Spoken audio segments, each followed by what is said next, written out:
Hello everyone, today I am in a big empty void as you can see, and that is because today we are going to be building my first ever organic on this channel. And we're going to be building a bat because it's my girlfriend's birthday soon and she absolutely loves bats. So we're going to be building this bat and then we're going to get her reaction to said bat. Let's get right into it. Whoa! So I'm using a reference image for this build, but it is a stock photo so I can't actually show it to you on screen because I don't have the rights to do that. However, I will leave a link in the description so you can take a look for yourself, and I will also leave other assorted photos of ozimops bats on screen that I am able to use. I was using Axiom quite a bit for the shaping process of this organic, so the main bulk of the bat is almost entirely made in that. I then went in with a bit of extra fine tuning with hand-placed blocks afterwards. There's still a lot of trial and error throughout the build process though. I'm sure you will have noticed some parts of it, mainly like the jaw and the ears and the arms, just disappearing randomly. And this is because I've had to move it to reshape it or rebuild it in Axiom because I wasn't entirely happy with it.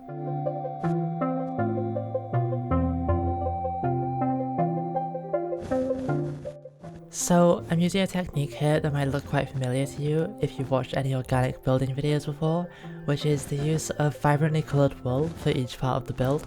That's because it makes it a lot easier for me to grab it in Axiom, to rotate or resculpt it in any way that I might need to get it to look right without the rest of the build being affected, since I can just select that block type with the magic wand tool and move it.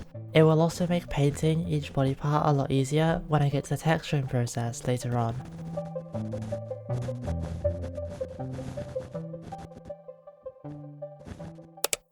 Alright, so this is a little bit awkward, but I forgot to start my flashback recording for a little while after this, so there is a bit of a gap between the last clip and the next one.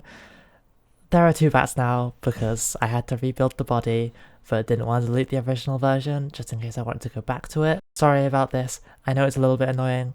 Let's get back to the video.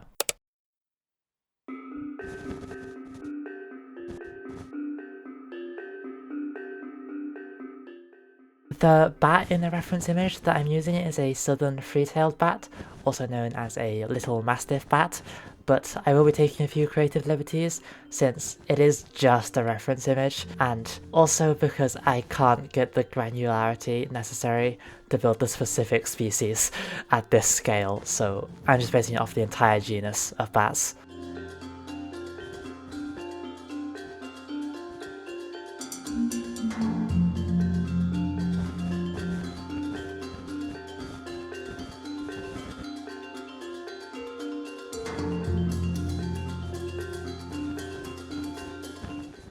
I'm now trying my best to make the bat look fluffier by placing some semi-random blocks all over the top of the body to create the idea that it has this layer of fur that your hand could sink into if you tried touching it.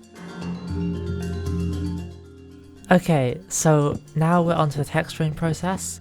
An important thing to get out of your head when you're trying to texture your build is that you can only use wooden blocks for wooden things, like trees and chairs, and that you can only use stone for stone things, like rocks and cliffs, when that isn't the case.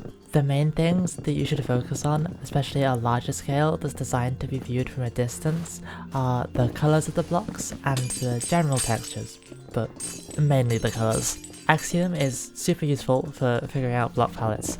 It has a colour picker tool that shows you the closest blocks to any colour code of your choice, and it also has a gradient tool which can help you figure out what to use as a transition between two or more blocks. It doesn't do everything for you though. For example, around the mouth I put cherry trapdoors over a few blocks to make for a smoother transition between the cherry planks, cherry wood and the pink concrete powder. I did a similar thing in the mouth where I used black glazed terracotta to transition between the red terracotta and the black concrete to create the idea that the mouth leads deeper inside of the bat than it actually does.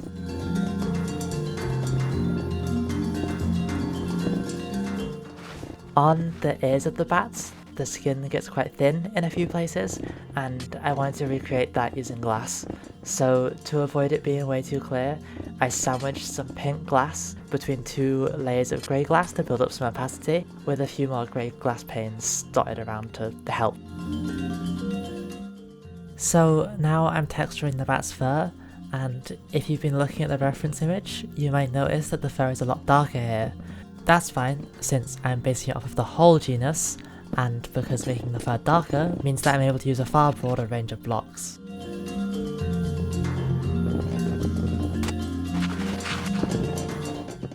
I'm now just finishing off the texturing on the arm, and with that, the build is done. Let's take a look.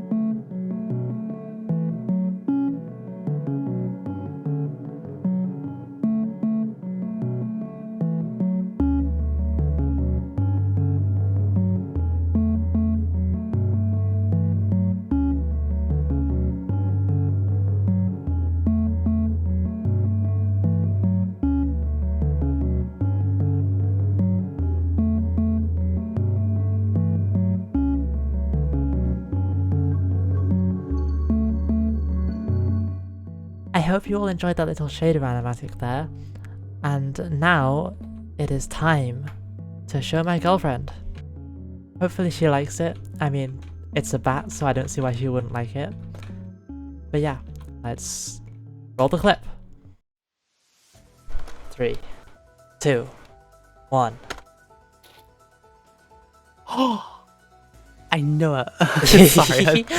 Yeah, it's a battle. Wow. It's that image too, the one. Yep. Ah. This is so good. You did this in just a couple of days? Yeah. Axiom is a real help. Hand placing this would have been that would have taken a lot longer. Yeah.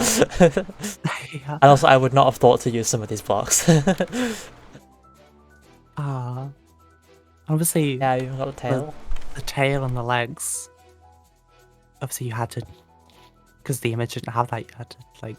Oh, there's a block that's still wool. Oh. I fixed it. I really struggled with the arms, because in the image the arms look like they're like at the back, so I have to rebuild the arms multiple, and also the whole body at one point. I'm still not sure I got the arms right with the wing anatomy. It's really confusing. Yeah, when I've tried drawing bats before with their wings like this, it has been really annoying. Like, it's a difficult shape to properly get. Yeah. Like, if you come here, oh, this bit here, this is supposed to be part of the kind of wing, and then it tucks under here next to the body. Mm-hmm. And you can see a bit of it from above as well, like where the skin kind of goes into the wing, because they kind of like seem to transition in terms of color. Yeah, there is the bit that's like bony does tend to be a different color to the wing membrane itself. And the whiskers, I'm not sure about. They don't 100% look like whiskers, but yeah, no, that's fair enough. I can't say they've stood out until you mention them. That's good. So I don't think it's like a massive issue. Yeah. I mean, some of them are partly also like a little bit of shading. That's it. And I used them a bit, quite a lot on the ears as well. Both the anti-aliasing and also because some of the bits of the ears are slightly transparent, so I wanted to recreate that with this glass. Yeah, no, you've done a really good job with that. That's so cool. Yeah, I wasn't 100% sure it would work with the glass, but I'm glad it seems to have worked out. Yeah. I feel like shelves would have been really useful for some bits. Because I've got these cherry trapdoors, right? And I've got the stripped cherry wood, but I feel like at some points I was like needing a sideways, like a trapdoor version of the stripped cherry wood, and that's kind of the role that the shelves would fill. Yeah, that makes sense. Yeah, no, thank you. This is so awesome. Happy birthday! Thank you. You should be very proud of it, Willow. I am. I'm proud of this. I like this. I think this is good. I love you. I love you too. And that just about does it for this video. My next video will be another episode of Willow's Weird World, so stay tuned for that if you're interested. And not sure where my next organic will be. Hopefully soon though. Probably after the Willow's Weird World. That's my Creative Forever world, by the way, people who don't know. Anyway, goodbye! This bat's so cute. I love bats. Anyway, bye!